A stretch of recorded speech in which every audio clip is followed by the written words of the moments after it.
तो दोस्तों, भगवान शिव के बारे में ऐसा कहा जाता है कि भगवान शिव त्रिलोक के आदि और अंत के देवता है, जिनके आगे दुनिया की सभी शक्तियां असफल हो जाती है। लेकिन क्या आपको मालूम है आखिर भगवान शिव का जन्म कैसे हुआ था? उनकी माता कौन थी और उनके पिता का क्या नाम था? उन्होंने किससे अपनी शिक्षा प्राप्त की थी और सिर्फ किसको शिक्षा का दान दिया था? यदि आप भगवान शिव के जन्म से जुड़े इस विषय के बारे में जानकारी नहीं है और आप जानना चाहते हैं कि भगवान शिव का जन्म किस प्रकार हुआ था, तो इस वीडियो को लास्ट तक देखना ताकि आप जान जाएंगे भगवान शिव का जन्म कैसे। तो दोस्तों, आज सबसे पहले भगवान शिव के जन्म से जुड़ी पहली कहानी यानी शिव के एक लोकप्रिय कथा के बारे में बताने वाले हैं। शिव पुराण के अनुसार भगवान शिव को स्वयं भू माना जाता है, जिसका मतलब होता है कि भगवान शिव का जन्म स्वयं ही हुआ था। यानी कि इससे एक बात तो साफ हो जाती है कि ना ही भगवान शिव का कोई माता है और ना ही उनके कोई पिता है। इसी कारण से भगवान शिव पंचतत्व से भी परे हैं, जिस कारण से इन्हें मृत्यु का भी कोई भय नहीं है और इनकी मृत्यु कभी नहीं हो सकती।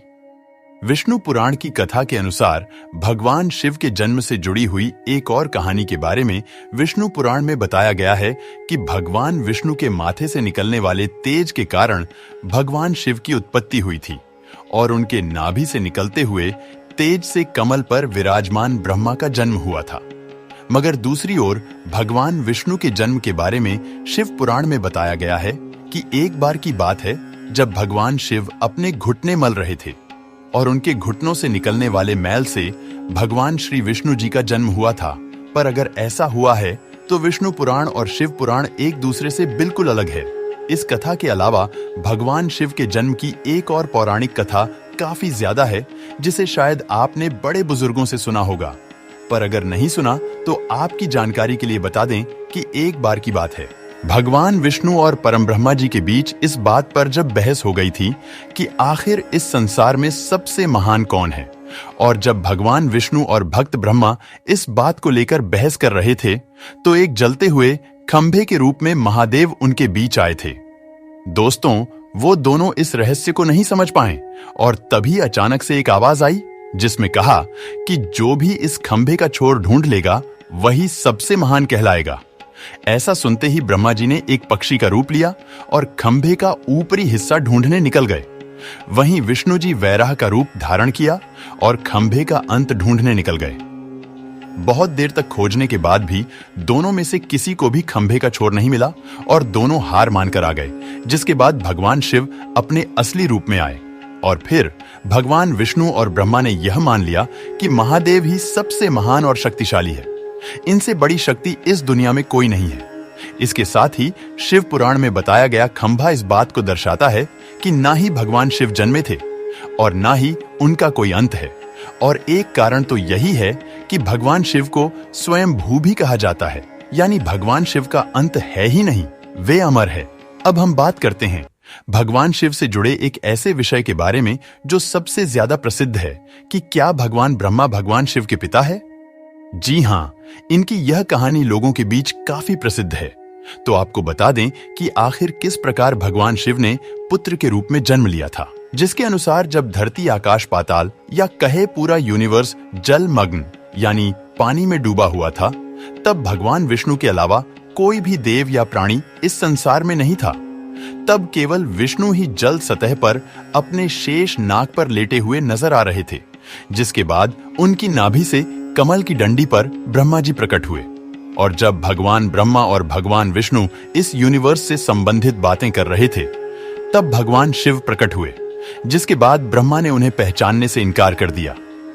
इस कारण से भगवान शिव रूठ गए और उनके रूठ जाने के कारण भगवान विष्णु ने उन्हें दिव्य दृष्टि प्रदान कर ब्रह्मा जी को भगवान शिव की याद दिलाई, जिसके बाद भगवान ब्रह्मा को अपनी गलती का एहसास हुआ और भगवान शिव से क्षमा मांगते हुए उन्होंने उनसे अपने पुत्र रूप में पैदा होने का आशीर्वाद मांगा, जिस कारण से भगवान शिव ने भगवान ब्रह्म की प्रार्थना को स्वीकार करते हुए उन्हें आशीर्वाद दे दिया। लेकिन इसके बाद जब भगवान ब्रह्मा ने इस सृष्टि की रचना शुरू की तो उन्हें एक बच्चे की जरूरत पड़ी और तब उन्हें भगवान शिव का आशीर्वाद ध्यान आया, जिसके लिए भगवान ब्रह्मा ने तपस्या की और बालक के रूप में भगवान शिव उनकी गोद में रोते हुए प्रकट हुए। आपको बता दें कि यह भगवान शिव का एकमात्र बाल रूप है।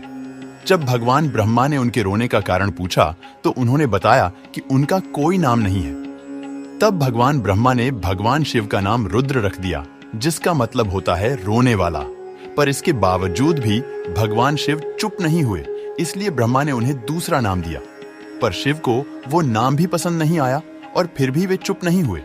इस तरह शिव को चुप कराने के लिए भगवान ब्रह्मा ने भगवान शिव को 108 नाम दिए थे, जो रुद्र, सर्व, भाव, उग्र, भीम, पशुपतिनाथ, ईशान और महादेव जैसे नाम थे।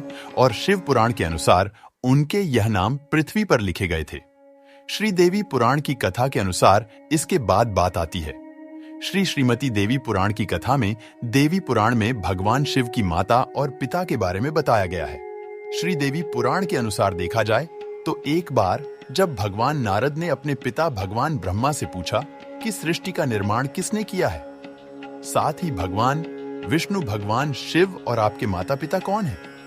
तब भगवान ब्रह्मा जी ने नारद को त्रिदेव के जन्म के बारे में बताया, जो कि वाकई चौंका देने वाली बात थी। दरअसल उन्होंने कहा कि देवी दुर्गा और शिल्प स्वरूप ब्रह्मा के योग से ब्रह्मा, विष्णु और महेश का जन्म हुआ था। यानी प्रकृति का रूप लिए मां दुर्गा ही हम तीनों की माता है और ब्रह्मा यानी काल शिव सदा हमारे पिता है। इसके साथ ही श्री श्रीमती देवी पुराण में भी भगवान विष्णु और भगवान ब्रह्मा के बीच हुए झगड़े की एक कहानी मिलती है, जिसके अनुसार एक बार श्री ब्रह्मा और विष्णु जी में झगड़ा हुआ और दोनों में बहस छिड़ी हुई थी।